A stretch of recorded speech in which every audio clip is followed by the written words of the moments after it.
Alright guys, TacticalRab back again today. Hope you're all doing well and enjoying your day so far. The CDL Kickoff Classic has concluded. What an entertaining championship Sunday it has been, with not only some great matches, but also some fantastic drama hitting the timeline as well. Very much enjoyed your thoughts in the comment section below. If you enjoyed the video, hitting that like button is the best thing you can do. Top of the channel reach new people, please do subscribe as well. If you have not yet already, I'm sure loads to discuss on the state of these teams in the coming days. First of all, this from CDL Memes, he's back in business. Seattle Search turning up to a championship Sunday.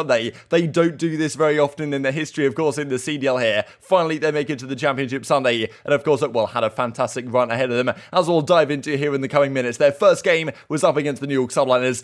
I was really excited about this series, and well, game one was honestly incredible. Like, Seattle dominated the slaying in the vast majority of it, and then right at the end, Hydra made a phenomenal play to keep New York alive and actually win this game one. So give it to your hardpoint, to be honest. Like, some people say this map doesn't look particularly good. I agree, it doesn't look particularly good, but how it plays for hardpoint is probably one of the easiest to watch. Like, you know, you can see the rotations, you can see the team setting up. The spawns might not be the greatest, but it is at least an acceptable hardpoint map in my opinion. Of course, we're hoping for some more in DLC and stuff like this, but I mean, still, for now, it's okay. Hydra makes a nice play. They win the game one. Again, just like we looked at yesterday, I'm pretty sure every single player on New York in that game one went negative, and they still somehow win it against Seattle. But game two is a very different story. Unfortunately, Seattle and Toronto, both teams don't really post too many highlights on their Twitter, so most of the highlights I've got right here are from New York and Los Angeles Thieves in this next series. But yeah, some nice plays from Hydra, but still, as you can see, Seattle already, well, dominating this early advantage here on the Berlin Search and Destroy. They take that one to tie up the series, but as you can see, 5-2 up right here. Honestly, Hydra made a phenomenal play in this round, and so did Crimsix to get the kills required to actually keep them alive in this. But it's 1-1 going into the control, and remarkably, the control of Seattle this weekend was completely incredible. Like, of course, last year, as Chrome points out right here, like, I mean, control was by far the worst mode of Seattle. 3-17 they were, for example, compared to FaZe. And I mean, going into the grand finals, they had not lost a single round of control. They were 9-0 in control rounds at that point, including the one they win here against New York. So it was on the Gather 2 as well. Like, I was really impressed. The fact that a lot of people were talking yesterday that, okay, yeah, it's really difficult to win offenses on this map, just the way it works out.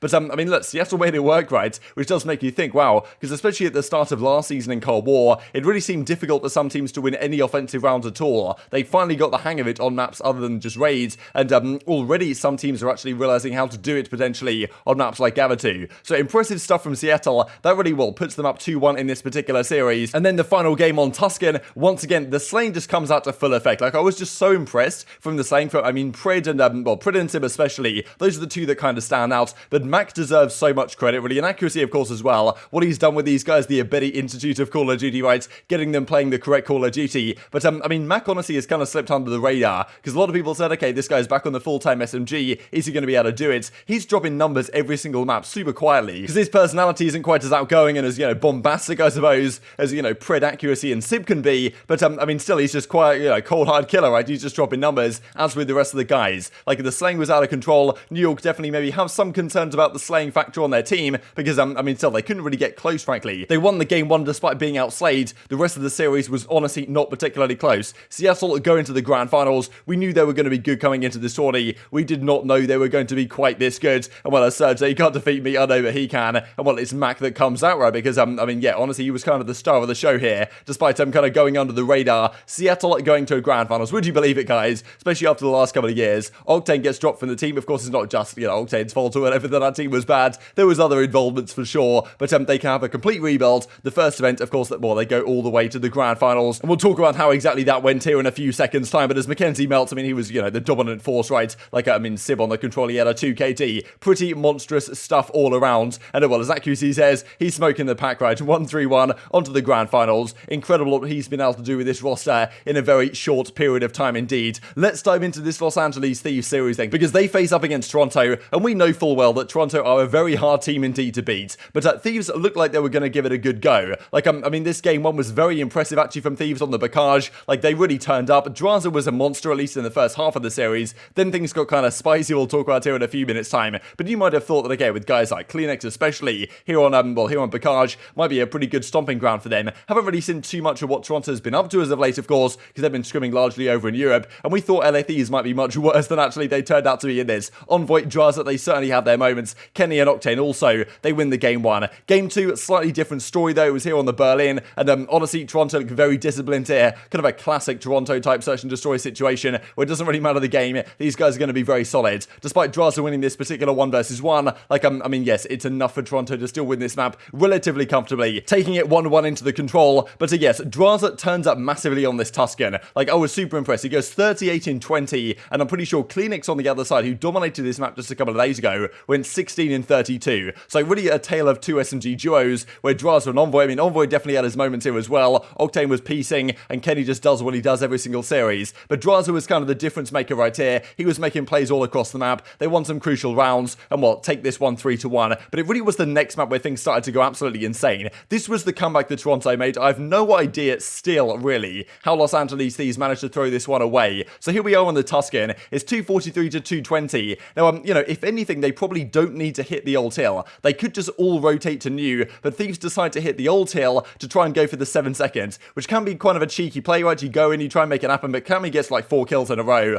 like completely shuts them down, and now all of a sudden it's like, okay, we have to race to the new one. If Thieves had just set up shop, they might have been able to win it. Bance gets shot in the back, and it looks like it's game over anyway. Thieves seemingly have broken into the hardpoint right here. They're getting all the time. Cammy gets shut down, and at this position, you think it's impossible for them to lose. Yes, Toronto are spawning maybe closer than they should be, you could consider, on a normal spawn set. Like, if this was Cold War, they would not be spawning close enough to even contest at this point. But, I mean, yeah, still, like, 3 seconds left, you'd think there's no way they could possibly throw this one away. They get in at 248, and, I mean, somehow all the gunfights go in their favor. I don't even really think it was nades this time. Like, they just lose all the gunfights. Envoy gets caught out as well, and, despite, well, the Chaos Odyssey continuing here, because it takes a little bit of time for Toronto to actually get in this hard point, like, still, Toronto managed to close it out. So, no idea how Thieves threw that one away, honestly. The biggest choke I think I've seen so far, and, well, it goes to Game 5. Somehow Toronto survive a miracle there. They go to the Game 5, and they go on to win that Game 5 as well. In remarkable fashion, really, it was 4-1 early on in their favor, then it was 4-4 after a nice couple of comeback rounds, and, well, then Toronto closes out. So just incredible how hard this team is to beat, right? We know what they're capable of last year. We know that some teams were saying, okay, how good actually are they this season? Where are they standing? But when it comes to beating them in the Search and Destroy, it just seems so hard to do that. Toronto advanced to yet another Grand Finals. Their real revival since, I guess, they dropped Methods and brought Insight in has been remarkable in terms of results. They've pretty much not placed any worse than third at anything they've been to. Of course, this tournament included. And, well, this is where the kind of drama kicks off, because this was a round 1 thing that happened, where, of course, Simp a few days ago was talking about how, well, Drazah quite likes to use the one-way smokes. He gets himself into a 1v1, he drops the smoke on CleanX and kind of uses it to kind of see through it a little bit, right? This is kind of the one-way thing that people are talking about, wins the 1v1, and, well, this is what Simp says, right? Because he doesn't think this should be possible. Well-deserved loss for doing this in a match, saying he's basically a scumbag, right, for abusing this bug, like, deliberately, because, you know, he used the smoke to his advantage in this situation. That is relatively clear. This is the exact reason why smokes should not be allowed in competitive right now, says Simp. This also, right, because, well, Thieves tweet this out, and then Bance comes in the reply, Iceman, you know, what do you mean Iceman, right? Like, this guy got absolutely rolled by us, and, well, especially what he's using right here isn't, obviously, Bance isn't particularly happy with the one-way smoke arguably being abused in this clip. So definitely the pros going off about Drazah on this one, intriguing your perspective on it, really, because, yeah, how much of a big deal really is this? Like, yeah, he uses the smoke pretty deliberately. Does this count as a one-way? Tough to say. But yeah, Drazah was pretty much trying to do this most rounds to get some sort of edge, I guess, at play the game that's in front of you. But yeah, Simp and Bance are clearly not happy about it. And, well, as Simp says, well-deserved loss as a result of things. As Octane says, missed that 2v1 up super hard. So actually, when it was 4-4, there was a round where Insight clutched a 1v2, incredible 1v2 actually, to keep them alive, or at least, well, to keep them ahead in the map. And if Octane doesn't kind of die there, maybe they win that one and they actually go on to win the series. But yeah, super happy with our showing, even through the mistakes. And, well, let's go on to talk about this Grand Finals then. Toronto Ultra versus the Seattle Surge. Simp and Pred have certainly shown a lot of personality this weekend. I think it's really exciting for the future of Call of Duty, frankly, because the last few years, rookies have come in. We know the older veterans are going to move on eventually. Where is the next kind of generation of personalities that are coming through? To me, Simp and Pred certainly seem to be those guys over at, well, the Seattle Surge right now. Guided by accuracy, just a phenomenal performance they had this weekend. But, of course, they found themselves up against Toronto Ultra in the Grand Finals. And, look, these guys, as we talked about earlier, just so hard to get around. Their placings since they brought an Insight last year were first, third, second, and then they come in here and win the entire thing. So, just say, well, a Grekin series really in the Grand Finals. Game 1 was here on Bacage, and, I mean, this was the Pred and Simp show. These guys were going off on the main stage. Like, it was just absolutely fantastic, the fact that these guys are performing at this level in their first Grand Finals. I thought, okay, in front of the crowd, the jitters might be there in terms of this type of series, but, Ultra just showed incredible resilience going down 1-0 here. Like, the stats from Simp and Pred in this first map were ridiculous. Like, well, as Chrome points out, Simp was 46 in 33. Like, this is just what happens on Bacage sometimes. But Simp almost drops a 50 bomb. We are going to see some of this this year if this map stays in the rotation.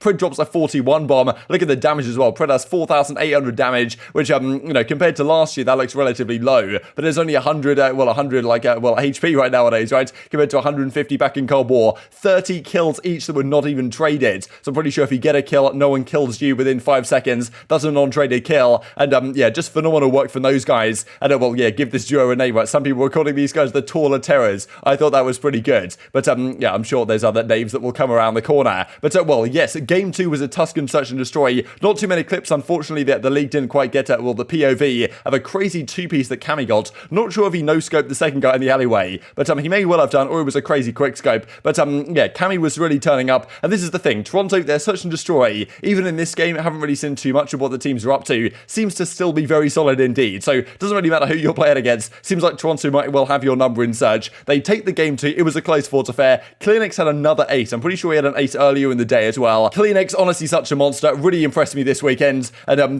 given the fact that Pred and Sib and Mack were kind of stealing the spotlight, CleanX really, came to show who's actually the number 1 SMG in the game, at least in their opinion, at the present time. And speaking of a crazy SMG battle, we go into the game 3, Tuscan Control. This was honestly ridiculous. Round 1 and round 2 were both won by the offense. And, then it came down to Seattle trying to hold on to their defense. And it looked like, honestly, Ultra might be able to run away with this one. They had like 5 seconds left to go. And then nade comes through from Mack. He gets a 2-piece to take down CleanX. Like, what a disgusting 2-piece that was from CleanX to start with. But, Mack does enough to keep them off the point. But Toronto do so well on their next defense that, we talked about earlier, right? The fact that they were undefeated Surge in control rounds going into this grand finals. Toronto are a different breed in control. They win their next defense very solidly. That gives them defense in the final round. They win that one, go 2-1 up in the series. And that seemed to break the spirit really of the guys over on Seattle. Because, as Ace points out, Sim and Pred are disgusting, but they're not quite CleanX disgusting, right? Loads of credit for this guy. And, yes, the final map on Berlin, absolute domination. 250-71 this finishes off at as the end. Just complete dominance from start to finish. Toronto seems to just improve as the tournament progressed. Like, when it really came down to the wire, Surge did not quite have what it takes. But, of course, these guys are so new to the scene, you'd expect them to keep getting better over time. The crowd insight was trying to show up because, they all performed monstrously this final map as well. So, yes, Toronto, the European guys, back on top at late night for us over here in Europe right now. But,